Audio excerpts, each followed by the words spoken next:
Hey, Teletizens, back with me again, Edico from Canada. This is thesis proposal. We are week 11 discussing about writing chapter 3, thesis methodology. We have reached video 2. Now we are going to discuss about research plan.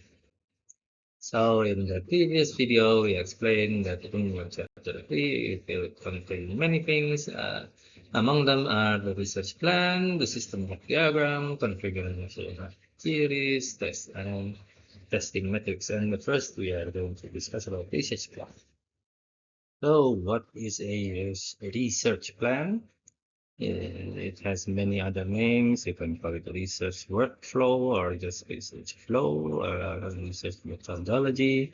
Whatever the name is, the basic thing is that what it means is that it explains the step-by-steps that you want to do when you conduct your research, and this is important. First of all, the reviewers and the readers know the steps that you go when you conduct your research, because a research needs to be reproducible. It needs to be, if you do it again, it must produce the same numbers. And then the second part is you can plan your research well, and then you can also define the scope of your research, so you don't do any research that is longer than the expected time of your thesis. And here is an example. In this example, we are discussing about a paper, which is also a part of our research. The title, Interpretable Machine Learning for Imbalanced Credit Scoring Datasets, so, which basically is about explainable AI. So for you people who do the same research, you can relate to this research method, and if it's not, you can um, follow accordingly, and you can adopt it accordingly. So what is the research like? The research methodology like?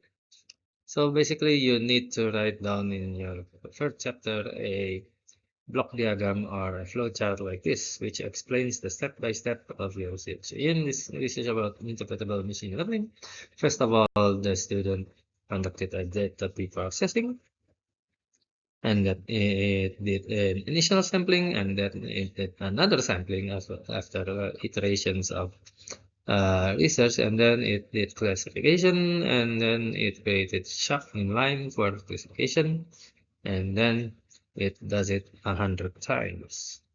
And I think that is important for that research. And lastly, it receives an output, which is the shock and the line model of the classification about the methodology that it does. And lastly, it interprets the SHAP model and the line model, and then it reports the findings and the contribution of that research.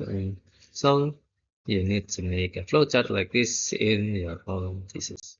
And so that is the end of video 2. In video 3, we will discuss the next issue, which is about the theory configuration of your resource.